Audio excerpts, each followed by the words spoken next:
I'm a reporter for the Daily Chronicle. If there's one thing that I've learned throughout my years as a reporter, it's that the end of the story is rarely the end of the story. In fact, sometimes it is just the beginning. This is a story that was the beginning for me. Although we only met for a brief moment and there was only one word exchanged between us, my life was changed forever.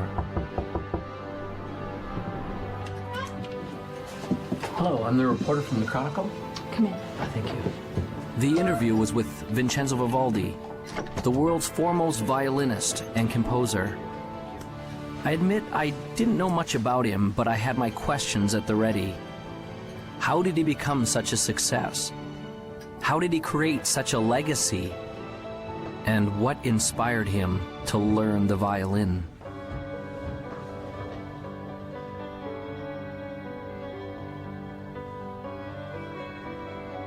I felt as though I was stepping on sacred ground when I entered the old man's room. I could feel that his time to depart was drawing nigh.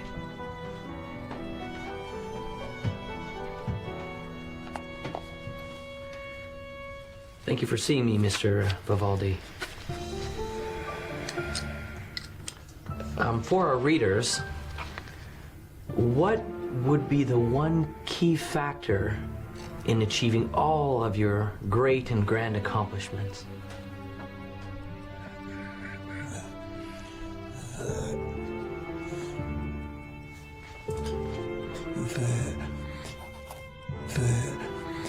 The Opus.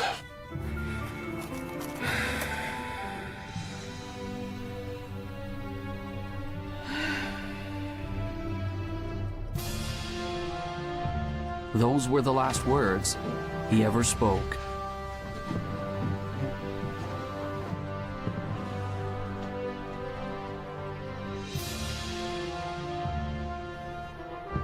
As I left the house that day, I now had a greater question than when I had arrived.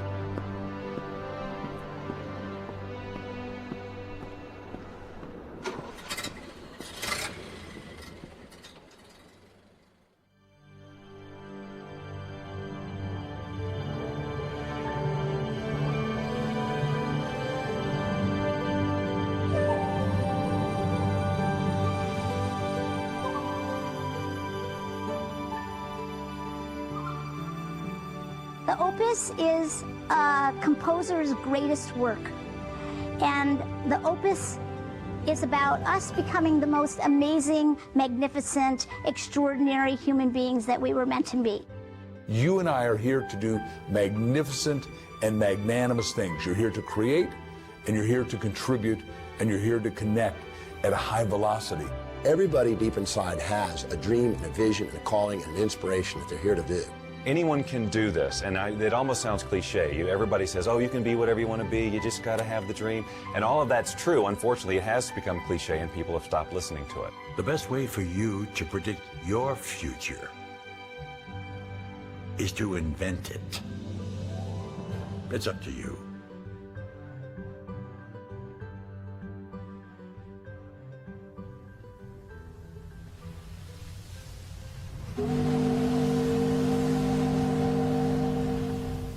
Vincenzo came to America when he was 7 years old. He came from the old country, Europe. When he got on board the boat that would take him to America, he had no idea he was about to encounter two things that would change his life forever. One was a new country. The other was a teacher and a violin.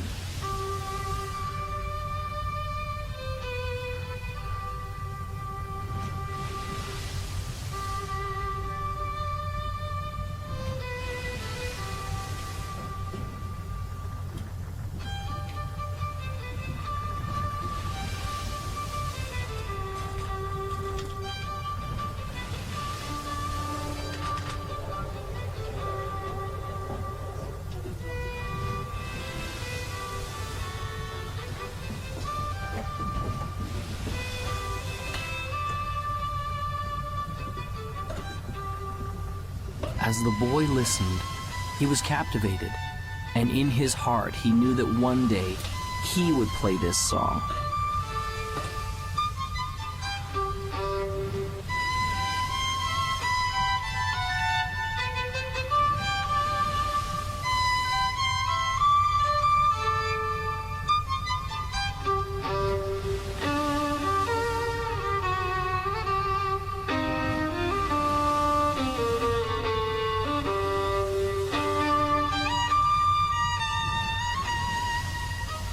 Vincenzo said that he wanted to play like that one day.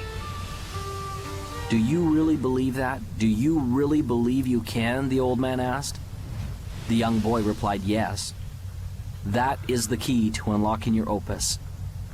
The old man smiled and told him that he had just begun on the road to becoming great. He gave Vincenzo a notebook and told him to write down exactly what he wanted and to keep the book with him always. Vincenzo wrote that one day he would become one of the greatest violinists the world had ever known. The old man put his hand on the boy's shoulder. When you get there, don't stop. Remember, your opus isn't what you do. It will be the legacy of what you've become. Vincenzo did not understand. The old master smiled and said, one day you will.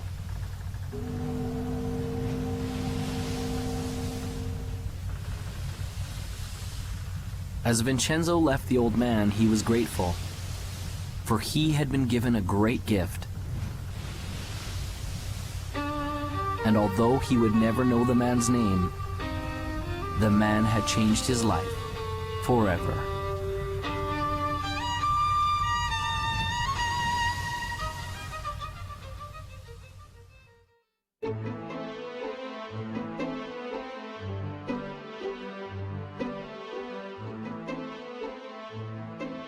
Vision is all about who you've decided to be, as if you had a magic wand that you could wave over your life, that you could actually be and do and have everything that's important to you, where you could be fulfilled and you could be in rich relationships and you could be abundant, attracting wealth and all the great things that we all want in life.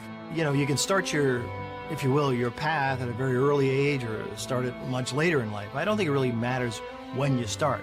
But I think what you should try to be thinking about and looking for is something you just love to do, something that really gives you energy, you've got a passion, and that you feel you can commit yourself to. Some people get into vision and purpose and they make it so huge, or they think it has to be so big that they scare themselves and they almost freeze themselves. They don't come up with anything. Your vitality in life is directly proportionate to the vividness of your vision. And when you have a clear vision, magnetic things occur, and you draw into your life amazing synchronicities. People, places, things, ideas, and events start to synchronize in your life to help you fulfill your vision. The law of attraction just says that anything we think, feel, say, and do, we attract to us. So we're always creating through what we're putting out in our thoughts, our feelings, our words, and our actions. A very common misconception about the law of attraction, people learning it, is that it's all about positive thinking, and it is not. Positive thinking is obviously, probably more beneficial than negative thinking, sustained negative thinking. But positive thinking can mean just that you're thinking about things that would normally make a person happy. But if you're not truly emotionally involved with your thoughts, you're not really having an attractive power. In other words, if you're visualizing a car, you're visualizing a house, or you're visualizing lots of money, or whatever your version of success is, but you don't have any real feeling about it, that is in alignment with that. In other words, if you don't feel positive about those thoughts, you're actually not attracting anything positive. It's the feeling that powers our thoughts. The Institute of Heart Math, which is the most widely recognized research institute on the heart, has shown that our hearts have an energy field around them that's 5,000 times more powerful than our brains. So this is the real power source for people. And when we want something from our head, it can only go so far. But when we power it with the feeling in our heart, the feeling of knowing that I can get it, the feeling of love behind that thought, then we are moved to the inspired action that will bring us what it is we're wanting. Anytime we set goals that are not congruent with our highest values, we're going to tend to not stay focused on them. We're going to keep going back to what's truly important to us. And so it's very crucial to set objectives that are congruent and aligned with the highest values, because when you do, you don't require outside motivation. You're inspired from within. I work with teens every day. I've worked with thousands of teenagers all over the country. And what I know to help teenagers love and believe in themselves and have that success-driven vision that so many adults have is the very first thing you have to do is be original. Be yourself. Don't conform, don't transform. Find your own original gifts. You have them, you have so many, and lead with those. Belief in yourself is the first step to anything great. If you don't believe you can do it, you're finished even before you get to the starting line. You see it all the time in grade school. The kids line up to run the 100-yard dash. They all start off pretty good, but as soon as one or two of those kids pulls ahead, you see a few in the running literally slow down and sometimes stop. That's because when those kids see someone pick up speed, they begin to doubt that they'll ever catch them. And their brain says, what's the use? And suddenly they believe it here. And everything slows down. I started out in a life of welfare and poverty and became the 25th wealthiest person in America. That would be an extreme that most people can't even comprehend, let alone relate to. And it all started because I believed in my own possibilities. Whatever we believe, we become. I don't really think we know what we're capable of. There's incredible potential in all of us. And I mean in all of us, not some of us, all of us. If you find your passion and that energy wells up in you, and if you can dream and start to get committed to that dream and that vision, then you can be successful and far beyond what you ever thought you could. It is okay to believe in yourself. Start now. Start today. You are the greatest you that will ever be.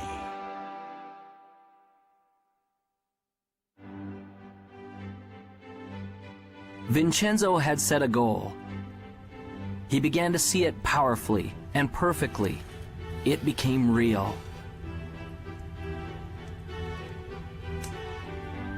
He experienced it in his mind and in his heart. He was living it vividly as though it had already happened.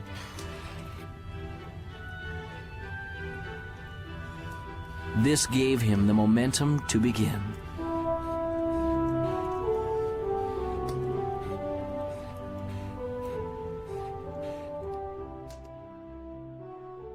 I think that the only way you can get to your goal is by having a clear vision. And I feel that that clear vision doesn't necessarily come from your head, but that it comes up from inside of you. That the more we access our gut feeling, the more that we access our core individuality and listen to what it is that's wanting to be said through us, then we have a clear vision of what we're about. The problem is most people don't really have that clear vision of what success is for them because they've never felt like they were allowed to have that vision for themselves. They always felt like they had to live in to somebody else's idea of what success is. I think one of the steps that people may not do quite properly is that first step of intention. So many times people's intentions are coming out of a feeling of obligation or I should. When I find that people really stop, which is a hard thing to do in our society to stop, but it's the thing that is most required for us to stop and turn inward. Someone asked me one day, if you could have anything that you wanted, if you could have your dream life, if it could look any way that you wanted it to look, what would it be? And I was stumped because I was so used to being good at responding to my difficult circumstances that I even honored myself for being able to make the best of a bad situation. So I would constantly have to wait for bad situations to come around in order to identify who I was and to feel my strength to be able to go out there and do something. And so when someone asked me, well, if you could just be on the front side of something like that and just have it be whatever you would want it to be, what would it be? And I couldn't answer the question. I thought, I've got some different kind of work to do. The only way you can get a clear picture of where you're going and to understand what it is that you want out of life, you must silence the restless thoughts that are going through your mind. And you have to ask yourself, what do I want? How do I feel? And where do I want to go?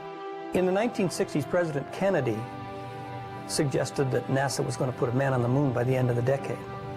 And NASA took the plan and they said, okay, what's success look like? Success looks like not man on the moon, but astronauts safely back on Earth. So they said, let's plan from there. So there's a group of scientists who looked forward to success and said, let's work backwards and put the plan in place. Now, the problem most of us have is we don't have a clear vision of what success is. I started thinking about the creative process of living your life as it relates to creating music, because I enjoy creating music and I always have.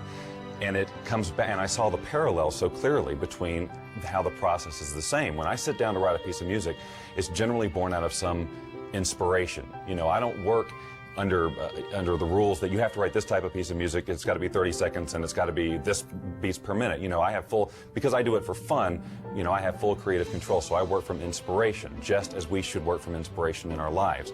That is what should guide us. That is what it should help us to create our vision, a feeling of inspiration, not someone else's sense of passion or their likes or interests, but our own. I have a philosophy of life, and that is this. Achieving any type of goal in your life is 99% intention, 1% methodology. It's being crystal clear about what you want, and the how, the methodology, will show up later. When people talk of clarity, it often gets described as just writing down your goals. The most important element is often left out. That's finding your motivation. If you want to get to your goals quickly, you've got to have clarity on why you want it. What does it mean to you? Why do you need it in your life? And the stronger and more important the why, the more power you will have to pursue that goal.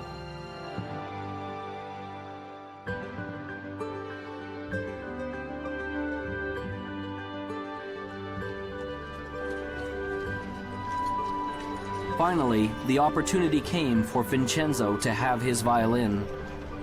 The moment he saw it, he knew that he had to have it.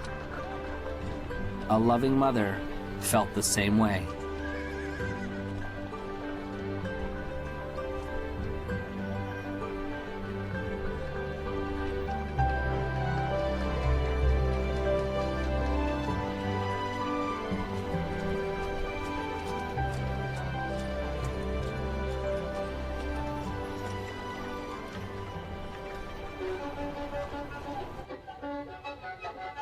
It was not as easy as it looked.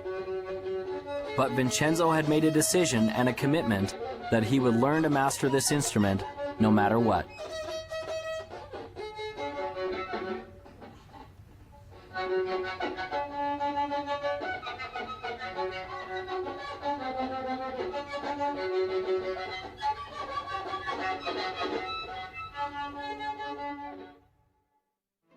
Finding your clarity starts from first setting goals, not just thinking them, inking them, writing them down, having that vision board. Put those things on your board the way you picture your life to be, the lifestyles you want. It's okay to brainstorm it. Start with an idea, oh, I've always wanted to do this, and flesh it out. Really describe what you want your life to be. You may find that it evolves even as you write, and that's okay. Take the time to decide what you truly want, because it isn't until you do that that you're going to be able to stabilize any sort of vibration around it from a law of attraction point of view to attract that into reality. When you're in the achievement process, what is your greatest moment? Some people think that it's when you're at the finish line, or at the top of the mountain peak, or when your bank account has finally reached that bulging, overflowing amount. If those are your goals, then those moments when you get there may be exciting, there's no doubt about that. But that isn't your greatest moment.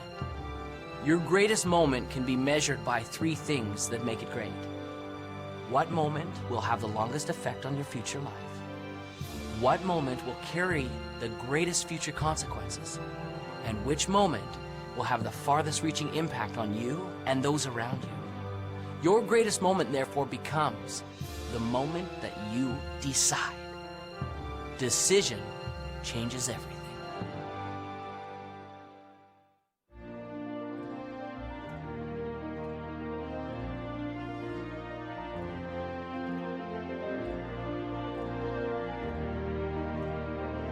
As Vincenzo grew from a boy to a man, he never lost sight of the dream.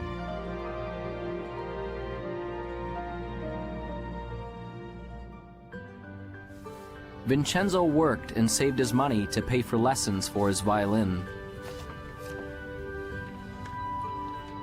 He's doing it again. Thinking about everything except what he's supposed to be doing. There were those who told him that his dream was impossible, that it could never be achieved. Still believes he's going to be famous.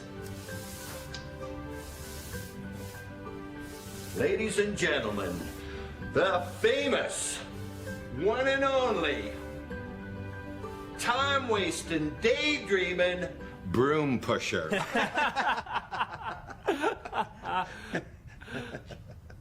But he remembered the words of the old master on the boat. Do you really believe you can? That is the key to unlocking your opus. Vincenzo! Sweep the floor, boy, sweep! Vincenzo gained courage and continued forward.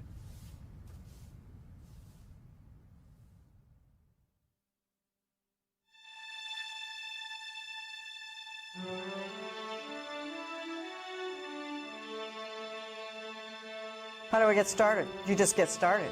Most people wait. They're going, waiting for their time. Wait till I know more. Wait till I do more. Wait till I learn more. Wait till my time is right. Your time is now.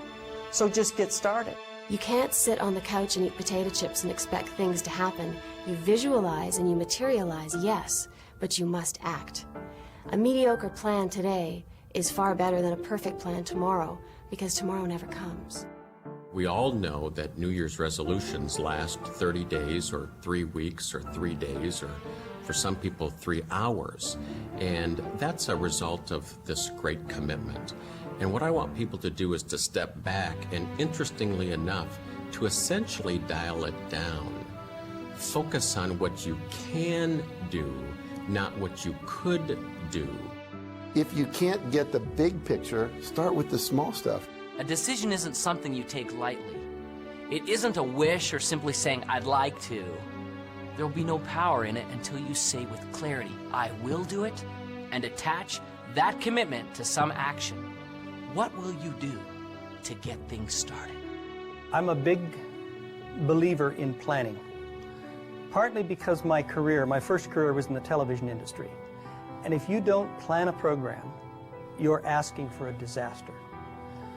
And that's not to say that you set a plan down that's absolutely rigid, but you put a plan down that you can then change and adjust as you need to when you're going through the production. Same thing with the writing of the music. I start with an end in mind in terms of how I want to feel, but I don't have every note already written in my head. That's what makes this process so fun and creative, because the minute you feel like you have to go here because that's where you said you were going to go in the first place, the song has to sound like this because that was my original vision, you cut off all sorts of possibility. You don't have to know everything before you get started. Top achievers never have all the answers, and they also don't wait for all the answers to come until they get started. They just get started. They don't let questions paralyze them. They understand how to face the unknown and have the courage to do new things without all the answers. They know that the answers will come, and they adjust their course with each step forward that they take. Most of the answers come in the action, not in the calculating. You've got to learn that too. When you're up against the unknown, remember this phrase. Top achievers are not perfectionists. They're improvisers. Get started. It's hard to start. It's scary. And I know I've seen in my own life that some people they're just waiting for everything to be perfect. There is no perfect time. You never have a perfect plan. But you need to move forward. If you're convinced and you're passionate, it will develop. Have some faith. It can happen. It will happen. You got to stay positive, but you got to keep moving forward. And you got to keep moving forward knowing you don't have all the answers. I wanted to be a fighter pilot my entire life, but back in 1986, there was an experience which pretty much dashed my hopes up against the rocks. Back in 1986, the movie Top Gun came out, and you'd think that would be a source of motivation for me, but really what it was everybody else at that point now wanted to do the same thing that I wanted to do. Everyone wanted to become a fighter pilot because they all wanted to be just like Maverick. And what I knew back then was I was a pretty average guy. I knew that the people who were ahead of me were smarter, faster, they were stronger, and I thought, man, I'm not going to be able to do this anymore because all these people now want to do what I want to do. You know, we're being honest here, so I'll just tell you, I failed kindergarten. And I don't know if you know what it takes to pass kindergarten, but you basically need to be able to stack blocks and not eat glue, okay? That's pretty much about it. So I failed kindergarten. I know that I'm a pretty average guy, okay? And I look at all these people who are ahead of me and I'm thinking, man, there's no way I'm going to be able to make it. But you know, I followed through with my dreams and I pressed on. And what I realized through that experience was that I may have been in the 5th percentile on the bottom, but the 95% of the people who were above me never took any action. Often people have a great idea and they get excited about it and they go, wow, I'm going to go do this. But you know something? They don't do it. They think about it, they get excited about it, maybe for an hour, maybe for a day, maybe even for a week or a month, but it dies. They don't take action. They're really not committed. They're really not passionate for it. It's like a passing idea. And so one of the things to be successful, one of the most important things to be successful is, okay, you've got a dream, you've got a vision, you've got plans, and now you've got to go for it. If you believe in something fully, you take action. I always tell people the last 6 letters of the word attraction spell action. And most people are focusing on this part and they're not doing the doing this. So when you believe that it's going to happen and you're visualizing clearly and you're holding all that energy, what'll happen is you'll start attracting to you not necessarily the car, but opportunities, strategies, resources, books, etc. that will come into your life. If you don't take action, you won't get the results. You must take action. It may be very small, it may be very big. It's what I call inspired action because it's something that's coming from within you. You get a little knock at the door that says, attend this seminar, go to this movie, buy this particular book, whatever it happens to be. Your part in this co-creation process is to do it. I was successful really in a lot of ways just because I went and did it. I took action. And so you're sitting here today, you've got a dream, you've got a goal, you've got an aspiration, you might have an invention, $1 million idea. And what's sitting between you and the execution of your dreams can be simply summed up in this: take action, implement. You grab the bull by the horns, you put the throttles up in afterburner, you live your life at the edge of the envelope, and you will be successful.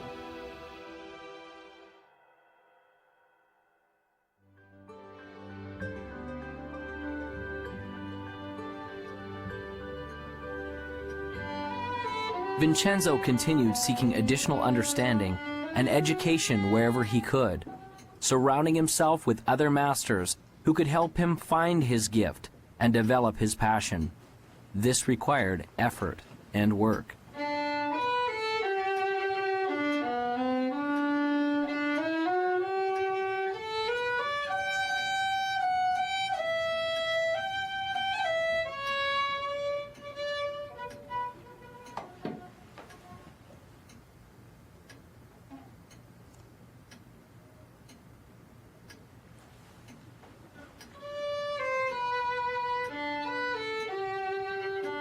As he practiced and persevered, his skills became more fine-tuned, and the instrument began to sing.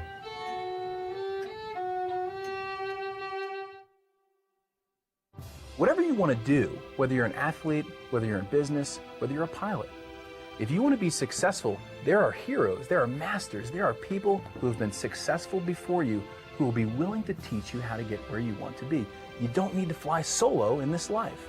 If you have any goal that you want to achieve in your life, the first thing I would invite you to do is surround yourself with people who believe in what you do. And sometimes those people, they're not your family, they're not your friends, they're not your coworkers. You actually have to create that. You have to create your own, what I call your own mastermind, your own board of directors of people who will support you. My adage is that if I'm ever in a room with 5 people, I want to be the dumbest one in the room. I don't want to be the smartest guy in the room. I want to be the dumbest one in the room. If I'm the smartest guy in the room, then I'm not listening to anybody. Then I think I already know it. Then I think they're not capable of teaching, training, sharing, or giving me anything of value. But if I think I'm the dumbest one in the room, then all 4 of them are brighter than I am. And I can learn from any one of them. And what that causes me to do is to shut up and sit down and get a chance to learn, because most of us are talking so much, we aren't listening. I like the idea of modeling other people's success up until the point where you reach something that, hey, this isn't me. It's not me to model this guy like that. Because if you try, it will not work. You'll send out this really weird field of resistance and things will not work for you, no matter how successful that other person is. So I model lots of people, but not one particular person. I will look for things that they do and then say, I can incorporate that into my plan for sure. This guy over here, no, not so much. This is where I leave him and go to somebody else.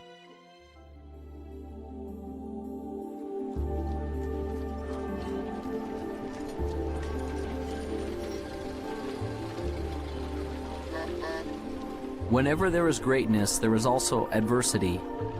When we work, there will be obstacles. Vincenzo's obstacle came when he turned 17. One day, as he was walking to his teacher's to practice his violin, he found that his vision began to blur. Soon, there were great dark spots appearing before his eyes. And one day, he woke up totally blind. He could not see. This proved to be a big adversity.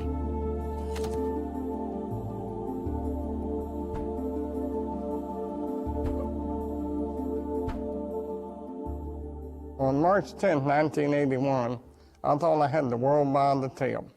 I was Mr. Egotistical. I was self-centered. I was center of the whole universe, and so I thought. I was very successful. I'd gone into the life insurance business, making a lot of money. Had a nice home, had a nice car, had a wife. You know, I was living the American dream, and so I thought. And then I went and bought myself an airplane. The next day I took off in that airplane for a little pleasure trip just to check it out. Then in that day, my whole life changed. I had a power failure. When I was landing, the engine failed. I had some power lines and crashed. I was just entering my senior year, and I wasn't really going out much. We had moved to a new town, and I was feeling a bit awkward in my skin. I went out, and I met someone. I thought, oh, he's the one, and ended up pregnant in my senior year. And if you want to be judged, I was going into a school where there were nuns, and they were convinced, and so was my entire school system, that found out I was pregnant in my senior year, that I was going to go to someplace with the letter H and 3 letters that followed. And it took me a long time to regain my self-esteem. And so my life started out as a pregnant teenage runaway. When I was born, my parents didn't know that I was didn't think that I was gonna be a little person, of course. So that was a big surprise. And they had some difficulty with it, some challenges with it. Then I went off to school, and I had challenges with kids there teasing me, calling me names, stuff like that. 4 days later, I woke up in the hospital. I was in coma 4 days, and I was in bad shape. My neck was broken at the first and second cervical vertebrae, and my spinal cord was crushed. The nerves that control my diaphragm were destroyed, and I couldn't breathe. My swallowing through flesh was destroyed, and I couldn't eat or drink. My larynx and voice box were crushed. Every muscle in my body was destroyed. I couldn't do anything but blink my eyes. My bowel, blood, and kidneys didn't have function. I lay there for 8 months in that hospital. All I could do was blink my eyes. The doctor said it was hopeless. I prayed that I could learn something through this experience, and maybe one day I could help others through it. Well, I gave birth to a little baby girl, and I kept that little baby girl for 5 months. And it was a tough 5 months. It was a tough road to hoe. I worked 3 jobs, and I couldn't really make my ends meet. One day I made a decision to place her for adoption. And when I did that, and the lady came and took her away and drove away with my baby, I thought I was the worst sinner on planet Earth. And it took a long time for me to regain self-esteem and to come to know myself, that I was a valuable person and I was a valuable part of this society. And in 4th grade, a turning point came for me, one of the first ones, when I realized that being a little person wasn't something that, wasn't a costume that I could take off one day, that actually I was going to be a little person for the rest of my life. And my friends were now at least 1.5 to 2 feet taller than me. I wasn't just the short kids in the class. I was now significantly different. 8 months later, I walked out of the hospital on my own 2 feet. The doctor said it was impossible, but I walked out of there. But that wasn't the end of the journey. That was just the beginning, because I had 5 more years of intense occupational physical therapy. So I went to work. And when I went to work, I decided I was going to make something of myself. And maybe one day I'd see that little girl again, and maybe I'd be able to be an example, a living example of something wonderful. One day I was sitting with my teacher for spiritual and personal growth, and he said to me, you know, Peggy, I noticed that you spend a lot of time in this fantasy that one day you're going to wake up like an average-sized person, or as an average-sized person, and all your problems are going to be gone. But that's not really so realistic. And I bet your success level would be much higher if instead you focus on the things that you can change. The things like your attitude, your beliefs, your connection to spirit, all those kinds of things. So that was a turning point for me. And I actually looked at that and I was like, oh my God, I'm believing in this fantasy. And I had to come to terms with the fact that I had to accept that I couldn't change my outer size.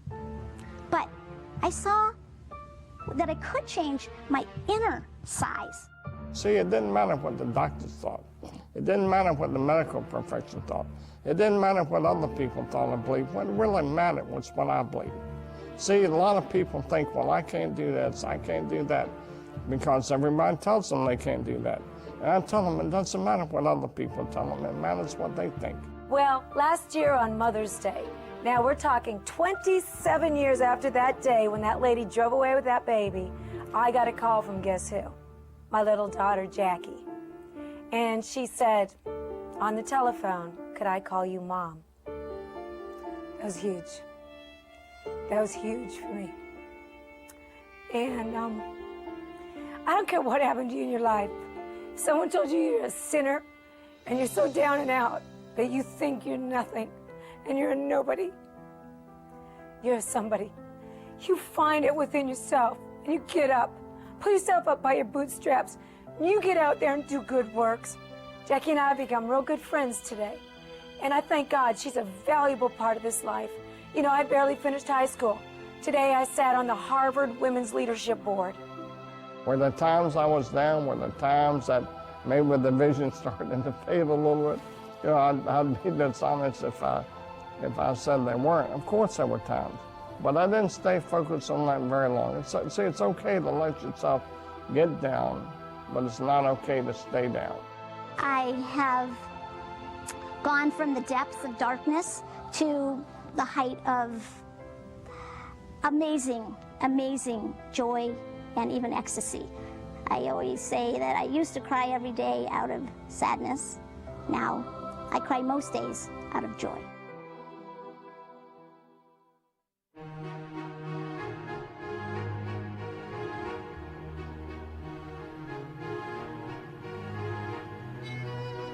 Vincenzo continued to practice his instrument. But it was much harder now.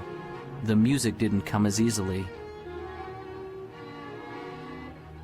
Often the notes didn't sound right. Often the people near him told him he was failing. He began to feel like he was failing.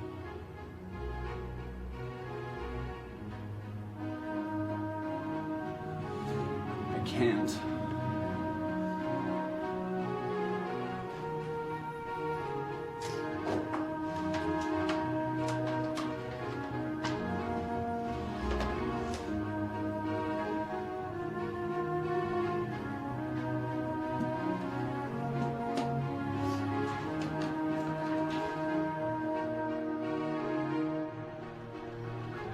Vincenzo had given up. He felt like he had been robbed of the gift he had been given.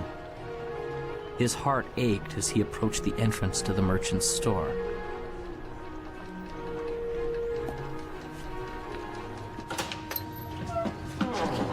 Hi, Vincenzo. A surprise. What brings you here? I'd like to sell my violin. Those were the most painful words that he had ever spoken. Are you certain about that?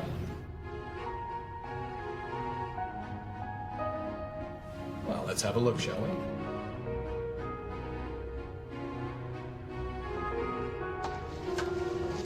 Oh my. Isn't this the same violin I sold you many years ago? And you want to bring it back to me? Is it? Well, I'm certain you've kept it in fine condition. But I really have to know that it works. So, would you do me a small favor, Vincenzo? What's that? I wonder if you would play a little bit for me, Vincenzo. I don't have my music with me. Sometimes we don't need sheet music. Sometimes music is in the soul.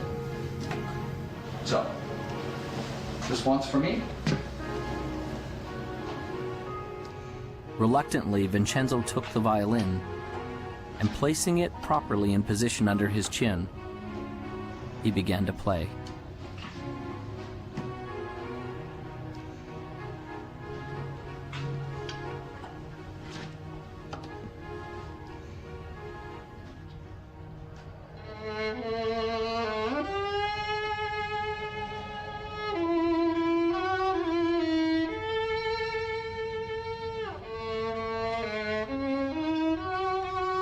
He began playing slowly at first, until his heart began to play the notes.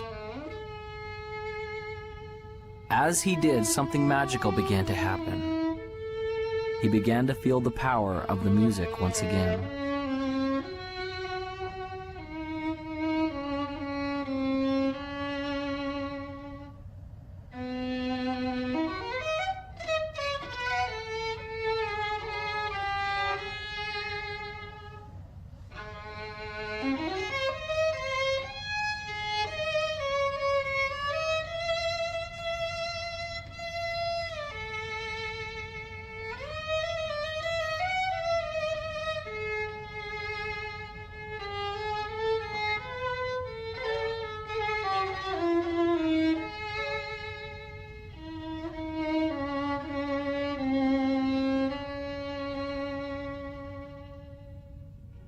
When he had finished, a change had taken place, and there was hope. I can't sell you my violin. I thought as not. You keep the violin, Vincenzo, and play, all right? Vincenzo left the shop with a resolution that he would never again give up on his dream.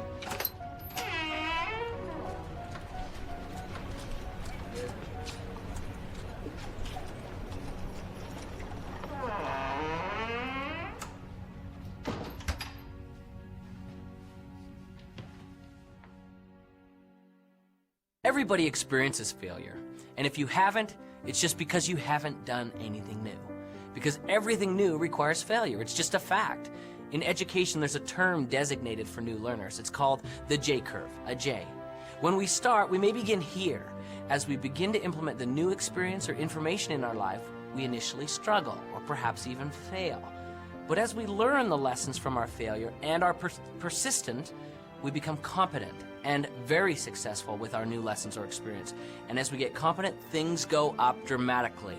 That's a J-curve. Most things in life come to us that way. So as we encounter feelings of frustration, we need to understand that it's normal, and we will get through it if we persevere.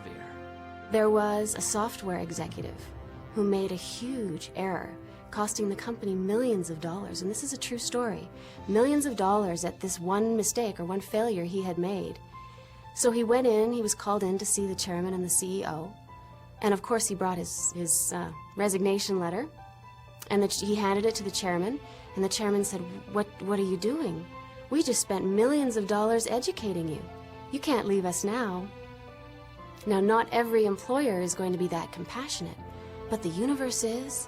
Every one of us gets rejected, and what you and I need to do as individuals is reject rejection. Make yourself rejection-proof. When Jack and I started Chicken Soup, we spent 3 years writing it, and we tried to sell it. We went to New York with a great agent, and 33 publishers all said, hit the road, Jack. And then we went to the BEA, Book Expo of America, and we went booth to booth to booth to booth, and 144 people, sum totally, said, buzz off, you guys, that's sappy little stories. They're never going to sell. They're too nice. The secret word that every winner knows is called N-E-X-T, next. You're going to meet obstacles. You're going to see adversity. It's going to happen to you. I guarantee it. So what gets you through it? It's your passion, it's your energy, it's your commitment to this game plan. And wow, it can be very, very exciting. I have never met a successful person who hasn't failed. Never. Not in the course of my lifetime, not in the course of my reading, not in the course of my studying, not in the course of mankind. Have I ever met a successful person who hasn't failed? Now, the difference between successful people and people who are unsuccessful, because we all will fail, is successful people learn how to deal with failures. They learn how to accept it and embrace it and understand it and learn from it. And it doesn't become a negative to them. It becomes a learning. It becomes an education. It's a tuition they paid for the education they got. You get a challenge or something you think is a setback. It's only a setback in your initial perception, and only when you don't stop and look at how it could serve you. See, the master is the one that takes whatever happens in their life, supportive or challenging, and asks how does it serve them and their mission. Because it's never what happens on the outside, it's always how you perceive what's on the outside.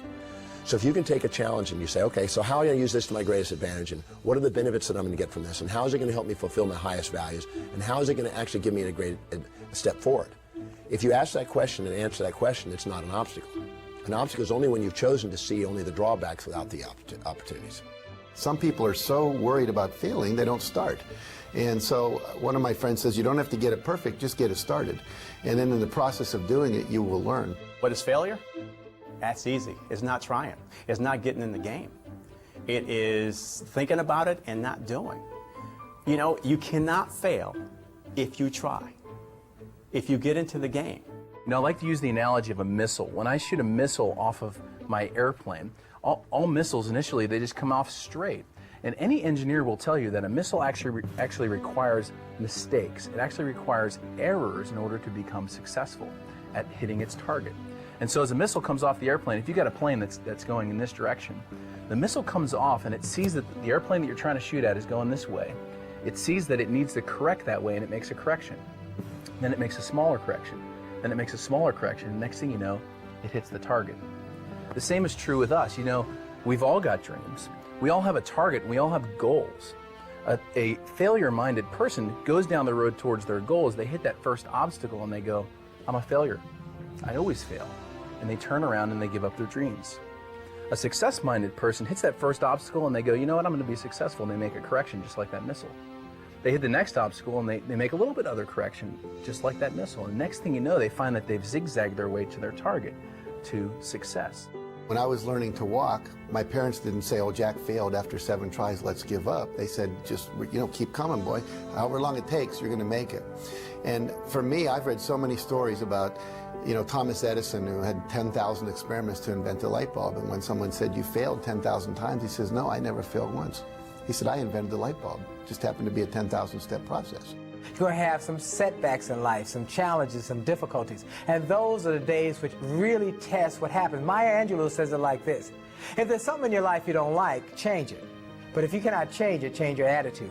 That is why it's critical for you to work on your attitude and thought to have a reservoir from which to draw from before you need it, because you're going to have some days which test you, which try you, which really push you to the edge. And those are the days that you need to make sure that you have a positive outlook, a positive inlook, and a positive uplook, that you are thankful and grateful for all things, even the challenging things, because it is through the challenges that we grow, that we stretch, that we start to become all that we can possibly become.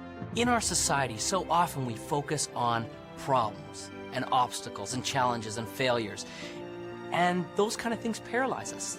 They cause us to stop because we can't really see beyond that. But the truth of the matter is, if we look carefully, we'd see very clearly there is no such thing as a problem. Everything is a puzzle, and there are answers to puzzles. So when you run up against something that you're not sure of, doesn't mean it's a problem, doesn't mean you can't get around it. You just need to find the right answer for that puzzle. I've decided that every single thing that happens is a success. Everything. There's a learning experience, maybe I achieved whatever the goal was, but I'm going to go after something else. I just learn, grow, and go.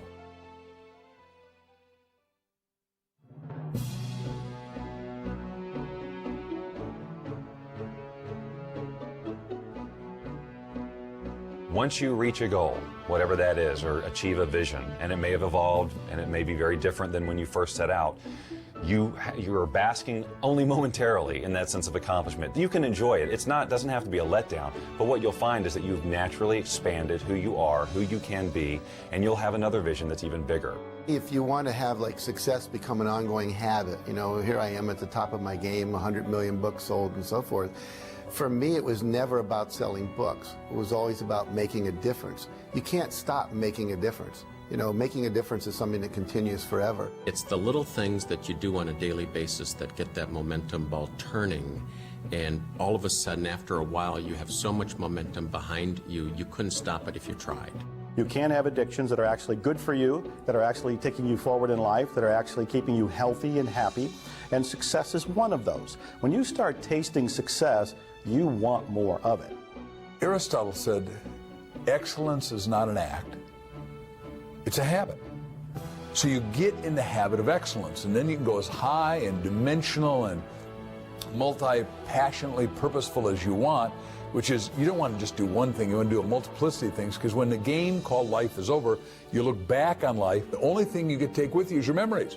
So you want to create a basket full of life memories that are worthy of you, that are valuable, that are vital, that are just exquisitely good. The only difference between people who are happy and those who aren't is their habits. So it's really a very simple thing. It boils down to only one thing. What habits are you choosing day in and day out? And the good news is that every day you get a new choice to pick new habits all day long. Every decision you make in every moment is determining the habits that you'll have today and tomorrow and the next day, and the outcomes that you'll have in your life. So if you want a life that's successful, choose the habits of successful people.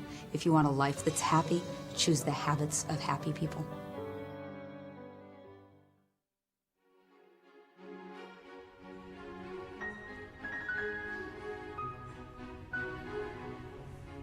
Well, thank you all for coming tonight. It's a pleasure to know you're out there.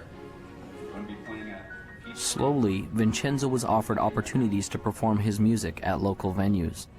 Although these locations were not ultimately where Vincenzo wanted to be, he poured his heart into each of these performances. Each of them was a step in the right direction, and he let his passion shine through from the beginning.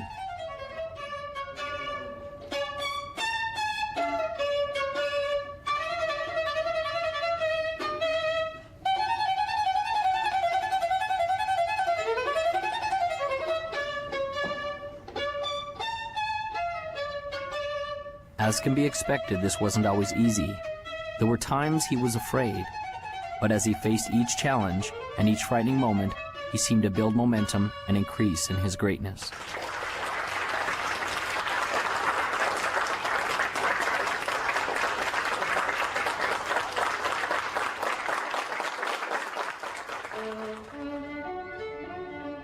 Vincenzo gained a reputation as a passionate musician, and his gift grew. Doors opened for him to begin to play with other masters. Soon Vincenzo was playing in the most grand concert halls of all. His dream to play was fulfilled. His opus had arrived. But was the journey complete? There was the question the old master had asked him that he still yearned to understand. Your opus isn't just what you do, it will be the legacy of what you have become. Vincenzo thought in his mind often about what this could mean. Was this the legacy of the man he had become? The man who played in the largest concert halls? The man who commanded the respect of the other musicians? The man who composed and wrote the grand symphonies? The man who people adored and loved as the master violinist? Vincenzo still didn't understand.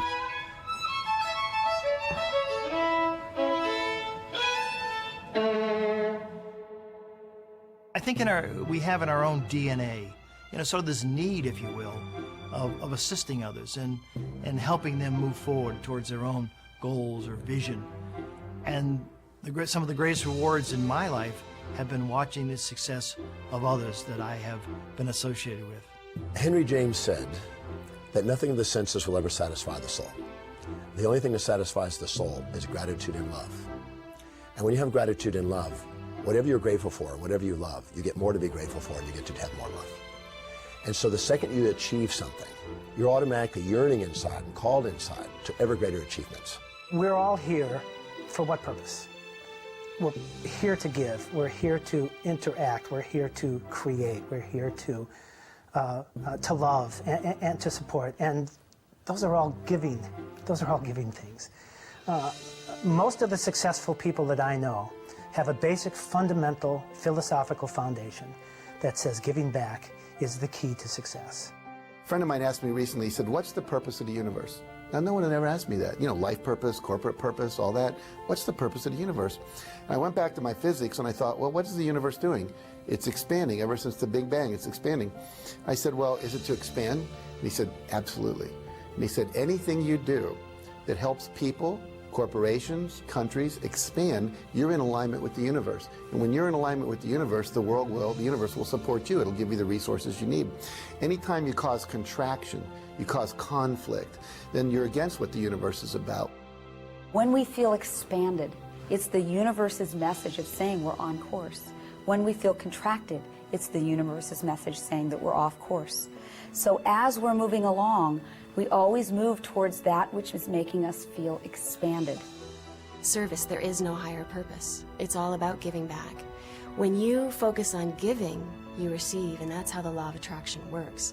Ultimately, what we contribute is a reflection of who we are inside.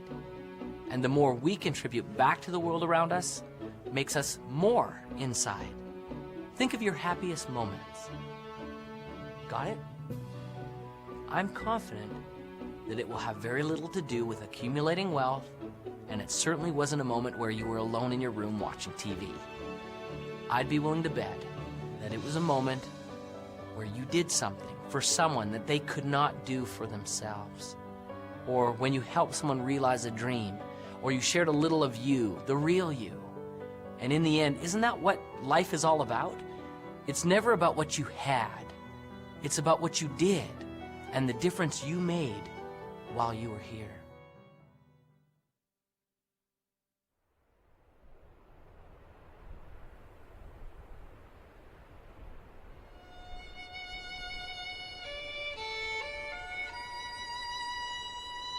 Your opus isn't just what you do. It will be the legacy of what you have become. Vincenzo still didn't understand. Then the lesson came as he was playing his violin in the park alone.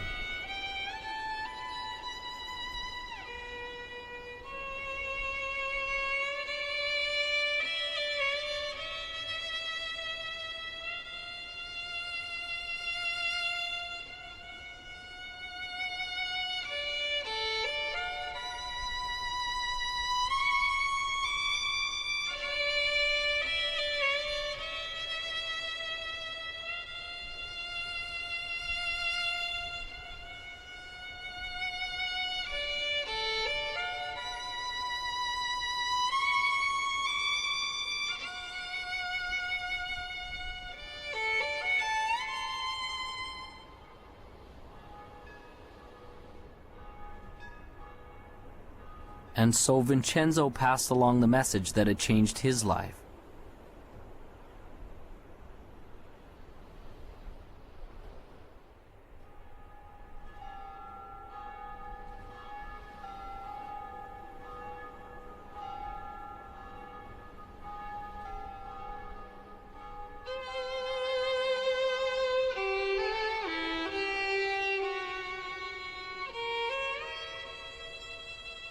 As the boy walked away in the snow, Vincenzo finally understood. It was almost as if the voice of his old friend, the master, came to him. Remember, your opus isn't just what you do. It will be the legacy of what you have become. Imagine, if you would, a hot summer day in the year 1944. Campus, Morehouse College. Dr. Benjamin Mays, the president of the college, sits at his desk. There's a knock at the door. He says, "Come in." He sees the door swing open, and a man and a teenager are in the doorway. He runs to grab the hand of the man, Martin Luther King Sr., Daddy King. Daddy King steps in and says, "Dr. Mays, I'm not going to take a lot of your time. I just came to introduce you to my son, Marty." We call him ML. His real name is Martin Luther King Jr. He's 15. He's going to college here in the fall. Very bright boy. But he's missing something, and I need a big favor. No, I don't need tuition that's bigger than that. No, I don't need room and board that's more critical than that. I came to ask you, would you teach my son how to dream? Please teach my boy how to dream. And Dr. Mays gave young Marty a piece and said, young man, read this piece every day and it'll change your life. And he read it and it changed his life. And I got hold of it and I started reading it and it changed my life. It's so profound yet so simple. It simply reads, it must be borne in mind that the tragedy of life does not lie in not reaching your goals. No, no, no. The tragedy lies in not having a goal to reach for. It is not a calamity to die with your dreams unfulfilled, but it is a calamity not to dream. It is not a disaster to be unable to capture your ideals, but it is a disaster to have no ideals to capture. It is not a disgrace not to reach the stars, but it is a disgrace to have no stars to reach for. Not failure, but low aim is sin. You've got to dream big dreams, impossible dreams, dreams that will make a difference, leave a legacy, and a dream that will be your opus, your reason for coming to this planet. I truly believe that all of us are very special. We all have some unique, different, wonderful qualities. We shouldn't compare ourselves to others and say, well, they're so much better. We need to find our own special gifts. And as you find those gifts and you become passionate about those gifts, you move towards those gifts and take action. So if you've been watching the Opus, the time is now to take action. No more praying, no more wishing, no more hoping that great things will happen to you. Move forward, take action, become successful. We are all creating our own opus. We will all leave that legacy. You come to the end of your life knowing that you have lived from the inspiration of your heart and that you've lived a life of love and of joy and of happiness. Because I tell you, you can achieve success in life, and that doesn't guarantee happiness. We have to come from love and from that inspiration of why am I here, and you'll be happy and you'll be successful. You know in your heart that you want to do something. It might be open a business, it might be open a service, it might be write a book, it might be do any number of things. It's unique to you, but you haven't done it yet. You now have the beginning of some motivation. Your heart is pumping a little faster. The sweat is on your brow because you are excited about this. I want you to take action. I want you to go out there and do something. I want you to dare something worthy. I want to be able to say at the end of my life, did I do everything I could with everything I was given? I want to be able to say absolutely. So it's never done. As long as you're green, you're growing. As soon as you're ripe, and you're raw. The joy in your life, the passion in your life, and the success in your life will come when you're brave enough to say, this is me, and then go be that person. Most people tiptoe through life hoping they make it safely to death. And life is more than that. It's more than just tiptoeing from the time you're born to the time you die, making it from day to day. It's much more than that. But yet, most people never realize that. I know that I'm not just a body and a personality, that there's something much, much deeper and greater and actually magnificent inside of me, something extraordinary. And the more that I live from that place, the more that I'm able to see inside of other people that they're extraordinary, that they're awesome, that they're amazing. And the more and more I live from that place, the more I see that each moment of my life is amazing and magnificent. That is the gift that's come out of my challenge. That is my opus. Now you have the tools. You have a vision. You believe you can do it. You're clear and you know why you want it. You have a first action to get started with. You know where to go for help, and you know failure can't stop you, only slow you. You are the composer of your life, and your greatest moment is before you. It is decision. What will you decide to do now? What will your opus be?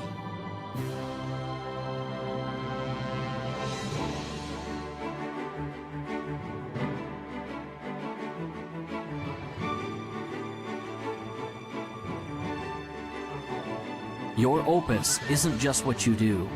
It will be the legacy of what you've become. One of God's greatest requirements with lasting success is to teach the man who possesses it.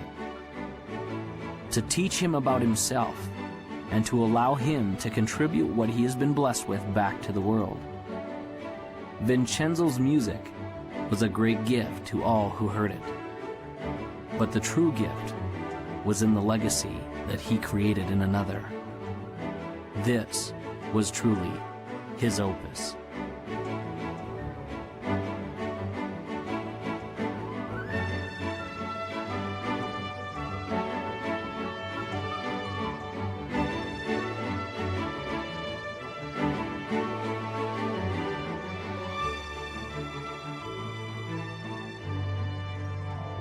And now, as time passes, there's a question that each of us must ask ourselves.